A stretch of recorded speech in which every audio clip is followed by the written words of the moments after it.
Bismillahirrahmanirrahim. Assalamualaikum warahmatullahi wabarakatuh.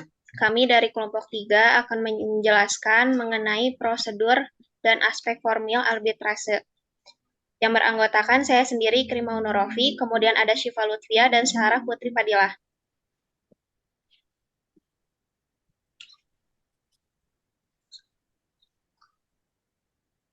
Pengertian arbitrase. Arbitrase dalam bahasa Latin dapat diartikan sebagai suatu kekuasaan atau kekuatan yang dapat menyelesaikan suatu hal secara bijaksana. Menurut Undang-Undang Nomor 30 Tahun 1999, Pasal 1 Angka 1 menyatakan bahwa arbitrase merupakan cara penyelesaian terhadap suatu sengketa di luar peradilan umum yang didasarkan pada sebuah perjanjian arbitrase yang dibuat secara tertulis oleh pihak-pihak yang bersengketa.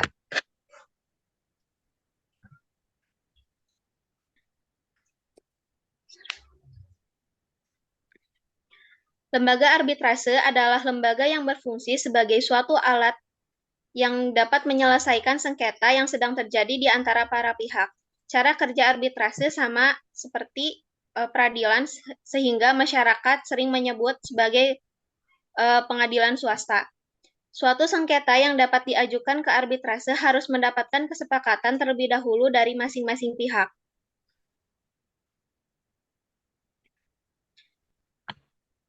Jika dicermati definisinya, ada 3 hal yang dapat diuraikan, yaitu yang pertama, arbitrase sebagai sebuah bentuk perjanjian. Yang kedua, perjanjian arbitrase wajib dalam bentuk tertulis. Dan yang ketiga, perjanjian arbitrase adalah perjanjian yang diselesaikan di luar pengadilan. Selanjutnya akan dijelaskan oleh Syifa.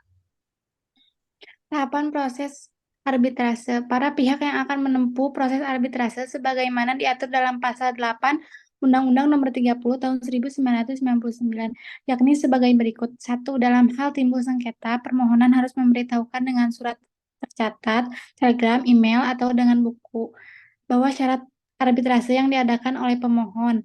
2. Surat pemberitahuan untuk mengadakan arbitrase memenuhi, yaitu A. Nama dan alamat para pihak. B. Penunjukan kepada klausula atau perjanjian arbitrase yang berlaku.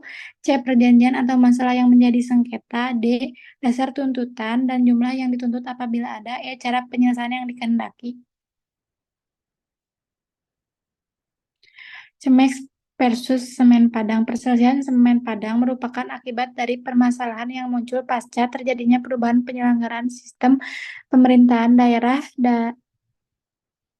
dan sistem pemerintahan daerah terpusat menjadi pemerintahan daerah yang bersifat desentralisasi sehingga menimbulkan adanya persyaratan hukum untuk meninjau kembali kekayaan negara di daerah, termasuk ruang lingkupnya, kekuasaan, dan partisipasi masyarakat daerah terhadap aset. Tantangan yang dihadapi terhadap kebijakan pemerintah pusat dalam pengelolaan aset tersebut. CEMEK mengajukan sengketa dengan pemerintah Indonesia ke ICSID sebagai sengketa investasi penanaman modal yang kemudian ditetapkan sidangnya akan berlangsung tanggal 11 Januari 2005. Pemerintah Indonesia meminta penundaan sidang hingga 28 sampai 30 Juli 2005 dengan alasan akan menempuh perundingan terlebih dahulu atau negosiasi di luar jalur pengadilan atau out court settlement. Awal tahun 2006, CEMEK menunjukkan JP Morgan sebagai penasehat keuangan untuk melepas 25,53% sahamnya di Semen Gresik. Dalam menyelesaikan sengketa bisnis, the Court of Arbitration berpedoman terhadap the Rules of Arbitration, di mana ada 35 pasal, dan dalam pasal 1 menyatakan bahwa peradilan arbitrase dalam Kamar Dagang Internasional adalah badan arbitrase internasional yang melekat pada Kamar Dagang Internasional.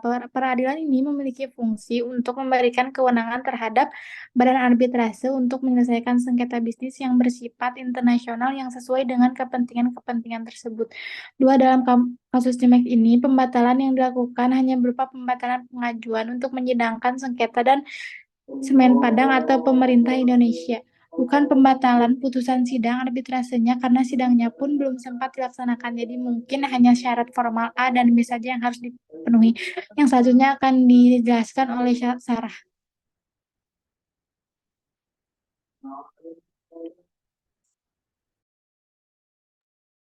Alasan permohonan pembatalan yang dibenarkan dalam CSID ada lima menurut pasal 52 ayat 1B. Yang pertama, pembentukan mahkamah tidak tepat. Yang kedua, mahkamah melampaui batas kewenangan. Misalnya apabila telah diputus atau dikabulkan suatu hal yang sama sekali tidak dituntut dalam klaim oleh pihak yang mengajukan sengketa. Yang ketiga, salah seorang arbiter korupsi. Yang keempat, penyimpangan yang serius tata cara pemeriksaan, misalnya putusan tidak mencantumkan atau melampirkan pendapat masing-masing anggota arbiter. Yang terakhir, tidak cukup dasar pertimbangan putusan, artinya bahwa mahkamah gagal atau tidak mampu mengungkapkan dan menjelaskan dasar-dasar alasan pertimbangan hukum dalam putusan.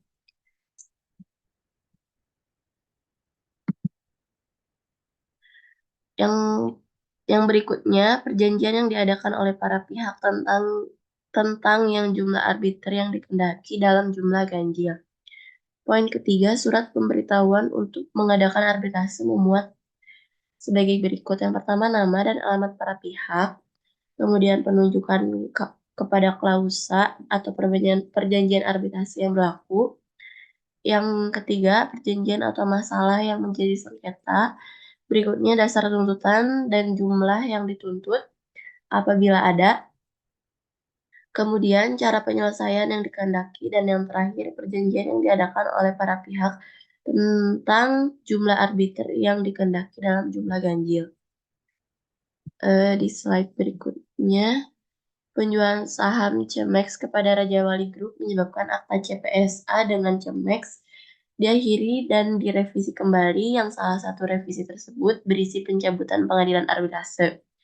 Merupakan langkah penyelesaian sengketa yang dilakukan oleh Cemex untuk mengakhiri persengketaan dengan pemerintah Indonesia. Kesimpulan dari kasus tersebut, lembaga arbitrase merupakan lembaga yang berfungsi sebagai salah satu alat untuk dapat menyelesaikan sengketa yang sedang terjadi di antara para pihak, dan para pihak harus dapat memperkuat dasar hukum. Begitupun fakta yang dihadirkan dengan menghadiri saksi-saksi dalam perkara ini yang mengetahui langsung peristiwa yang terjadi.